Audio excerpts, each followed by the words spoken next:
আসুন বাবু আসুন। তা কিরে পচা, আজ হোটেলে কেমন লোকজন হলো? আগে বাবু, ভালোই লোক হয়েছে। বাবা, তাহলে তো আজকে ভালোই আয় হয়েছে। হ্যাঁ বাবু, তা তো একটু হয়েছে। তাহলে পচা, তুই এক কাজ কর, তুই না পারলে খাবারের দামটা আরেকটু বাড়িয়ে দে, আর তারপর দেখবি তোর আয়টা আরো হচ্ছে। হ্যাঁ বাবু, বুদ্ধিটা কিন্তু খারাপ নয়। তা নে, চল এবার বাজারের দিকে যাই, না হলে তো সব টাটকা সবজি বিক্রি হয়ে যাবে। হ্যাঁ বাবু, চলুন চলুন।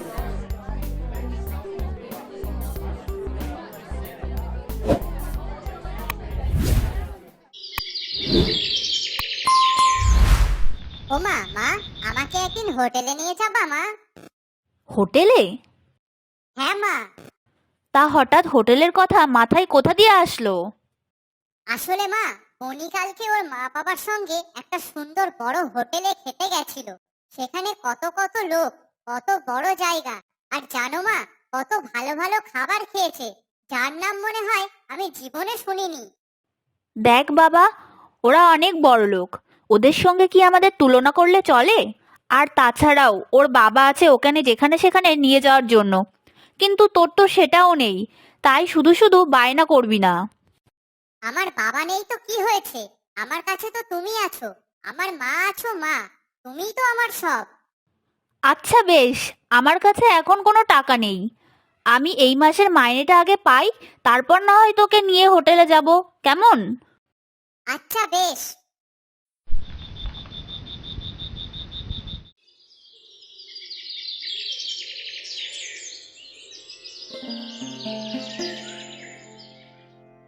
বাবা, আমাকে কিছু খেতে দেবে? আমি কাল সারাদিন কিছু খাইনি। সে কি? কিন্তু কেন? আপনার বাড়ি কেউ থাকে না? বাড়ি? কি যে বলো না বাবা, বয়স্ক মানুষদের আবার ঘর বাড়ি হয় নাকি? ও মা, কেন হবে না? আমার বাবুর তো বেশ ভালোই বয়স। তবে হ্যাঁ, আপনার মতো এত না, কিন্তু তাও ওনার তো একটা বিরাট বড় বাড়ি আছে। বাহ, তাহলে তো তোমার বাবুর কপালটা খুব ভালো। কিন্তু বাবা, আমার কপালটা যে অত ভালো না। জানো বাবা, আমার একটা ছেলে আছে, কিন্তু সে আমাকে বাড়ি দিয়ে বের করে দিয়েছে। সে একটা ভাড়ের জন্য আমার খোঁজ নেয় না। বাবা কি করছে, কোথায় খাচ্ছে, কিছুই দেখে না। সে কি গো, এমনও হয় বুঝি? ছেলে কিনা তার নিজের মা বাবাকে দেখে না? হ্যাঁ বাবা, হয় হয়। একটা সময়ের পর বয়স্ক মা বাবারা তাদের কাছে বোঝা হয়ে যায়। ও বাবা, তোমার তো তাহলে অনেক কষ্ট। আর কষ্ট। আচ্ছা বেশ, তুমি চলো আমার হোটেলে, আমি তোমাকে খেতে দেব। কিন্তু বাবা, আমার কাছে যে কোনো টাকা নেই। না না, তোমাকে কোনো টাকা দিতে হবে না, তুমি আমার সাথে চলো।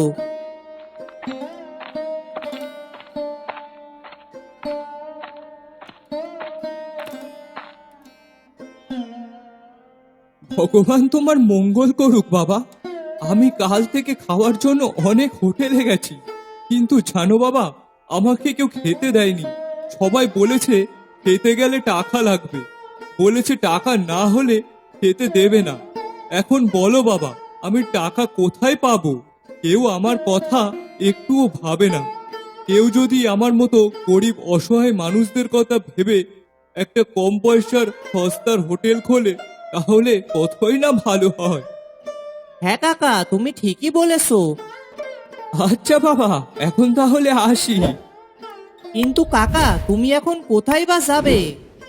কোথায় আর যাব, দেখি এইদিকে ওদিকে কোথাও ঠাঁই পাই কিনা। তবে তুমি যে আমাকে খেতে দিয়েছো, এটাই অনেক। কাকা, তোমার যখনই কোনো দরকার পড়বে তুমি আমার হোটেলে চলে আসবে, আমি তোমাকে যতটা পারি সাহায্য করব। ঠিক আছে বাবা, তুমি তাহলে ভালো থেকো, আমি আসলাম। কিরে পচা, এই লোকটা কে ছিল রে? দেখে তো মনে হলো কোনো এক ভিখারি। না না বাবু, উনি কোনো ভিখারি নন। তাহলে কে?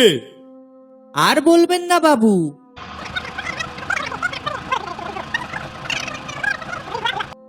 বলুন তো বাবু, কোনো ছেলে কি এইভাবে তার বাবাকে তাড়িয়ে দিতে পারে? হ্যাঁ পারে রে, ওসব তুই বুঝবি না। এখন যা যুগ পড়েছে তাতে মানুষ সবকিছু করতে পারে। ছাড় ওসব, ভেবে লাভ নেই এখন। আচ্ছা বাবু, আমি আজ থেকে কম দামে কম পয়সায় মানুষকে খাওয়াবো, যাতে গরিব অসহায় মানুষরাও একটু খেতে পারে। কারণ অন্য হোটেলের খাবারের তো অনেক দাম, যার জন্য অনেকে খেতে পারে না। আর তাই জন্যই ভাবছি আমার হোটেলের নাম দেব পচার সস্তার হোটেল, যাতে সবাই খেতে আসতে পারে।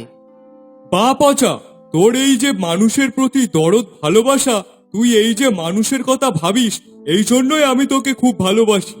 যাই হোক, তাহলে দেরি কিসের, আজ থেকেই শুরু কর। হ্যাঁ বাবু।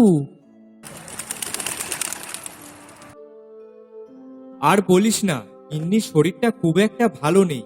তা কাজে যাওয়ার আগে যে কোনো একটা হোটেল থেকে যে কিছু খেয়ে যাব তারও উপায় নেই। কেন রে, কি হয়েছে? আরে হোটেলে খেতে গেলেই এখন হাতে করে 1-150 টাকা নিয়ে যেতে হচ্ছে। ডাল ভাত 60 টাকা, ডিম ভাত 80 টাকা, আর মাছ ভাত নাকি 100 টাকা। ভাবা যায়? ওরে, তুই এখনো ওখানেই পড়ে আছিস কেন? তুই কি জানিস না গ্রামে একটা সস্তার হোটেল খুলেছে, আর সেখানে কম দামে পাওয়া যাচ্ছে খুব ভালো ভালো খাবার। তাই নাকি রে? হ্যাঁ রে হ্যাঁ, তোকে মিথ্যা বলবো কেন আমি? আমিও তো ওখান থেকেই খাই। আর শুধু আমি না, প্রায় অনেকেই হোটেল দিয়ে খায়। কি বলিস? তা কোথায় সেই হোটেলটা? আর হোটেলটার নামও বা কি? তাড়াতাড়ি বল তো একটু, আমি তাহলে কালকেই যাব সেখানে। ওই তো এই দিক দিয়ে সোজা চলে যাবি, তারপরে দেখবি হোটেলের উপরে লেখা আছে পচার সস্তার হোটেল। ও বাবা, সে তো অনেক দূর। হ্যাঁ, তোর হয়তো একটু দূর হয়ে যাবে, কিন্তু আমি তো ওই রাস্তা দিয়েই কাজে যাই, তাই কোনো অসুবিধা হয় না। তবে একদিন যেতে পারিস, কম দামে বেশ ভালোই খাবার পাওয়া যায়। ঠিক আছে। আসুন দাদা, কি খাবেন বলুন। আমার এই হোটেলে যা খাবেন তা সবই সস্তা। সত্যিই যা খাবো তা সবই কম দাম?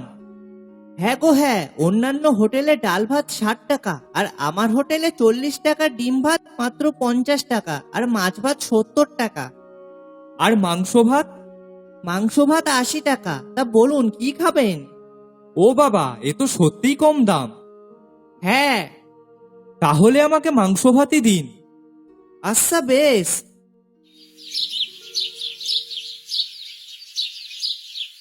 ওমা, মা, কালকে আমার জন্মদিন না? হ্যাঁ বাবা। ওমা, কালকে তাহলে আমাকে হোটেলে নিয়ে যাবে? আমি তাহলে কালকে হোটেলে মাংস ভাত খাবো। কালকে হোটেলে যাবি? হ্যাঁ মা, চলো না, আমার জন্মদিনের দিন একটু হোটেল থেকেই খেয়ে আসি। ওনারা তো বলছিল একটা সস্তার হোটেল আছে, তাহলে কালকে ছেলেকে ওখানেই নিয়ে যাব। আজ তাহলে মালিকের কাছ থেকে যাই হোক করে মাইনেটা নিতে হবে। কি গো ওমা, কি ভাবছো? হ্যাঁ? না না বাবা। জানেন বাবু, হোটেলে বেশ ভালোই লোকজন হচ্ছে, আর আমার হোটেলের খাবার খেয়ে তো অনেকে আবার সুনামও করছে। বাহ, এ তো বেশ ভালো কথা। হ্যাঁ বাবু, দূর দূর থেকেও লোকজন আসছে। জানেন বাবু, এত লোক আমার হোটেলে আগে তেমন কোনোদিনও হয়নি। ওই বয়স্ক কাকার কথা ভেবে এই কাজটা করে বেশ ভালোই লোকজন হচ্ছে আমার হোটেলে। হ্যাঁ, সে তো না হয় বুঝলাম, হোটেলে বেশ ভালোই লোক হচ্ছে, কিন্তু তাতে তো লাভ হচ্ছে তো।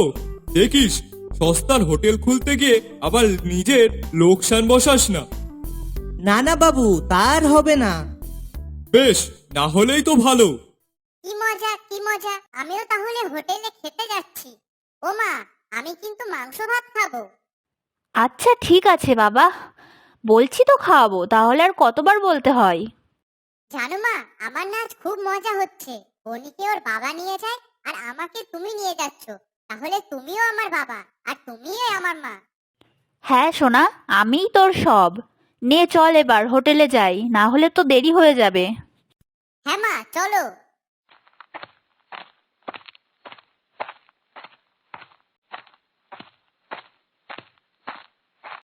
সত্যি দাদা, আপনার এই হোটেলের জন্য কত গরিব মধ্যবিত্ত মানুষের হোটেলের খাবার ইচ্ছা পূরণ হচ্ছে তার ঠিক নেই।